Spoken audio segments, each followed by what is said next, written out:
Hello, in this video I'm going to show you how to take a grid bearing from the map using a compass, then convert that to a magnetic bearing so that the direction on the map is the same as the direction that we can follow in real life on the ground using the compass.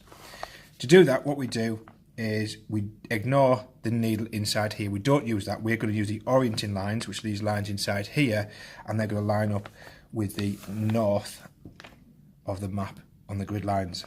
I want you to imagine they're out on the moor. We've got to this point here. We want to take this path and we want to make sure it's the right one. There isn't another one coming off here that's going to take us in the wrong direction.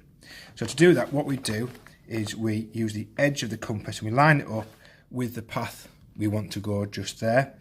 And then what we do is we rotate the compass housing so that the orienting lines inside the compass housing line up with the grid lines that run on the map.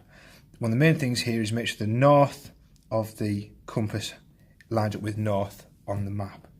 Really take your time, make sure we're not moving anything, make sure that's accurate, make sure it's lined up there.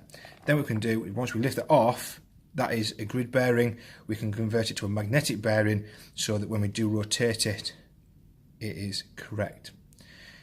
There's a thing called the grid magnetic angle, which means there's a difference between the magnetic north and the grid north. In 2018, it's very, very similar, and so converting one bearing to another, we don't need to do it. What that means is once we lift this compass off the map, we can line up the compass needle with the orienting arrows, and that is the correct direction we need to go.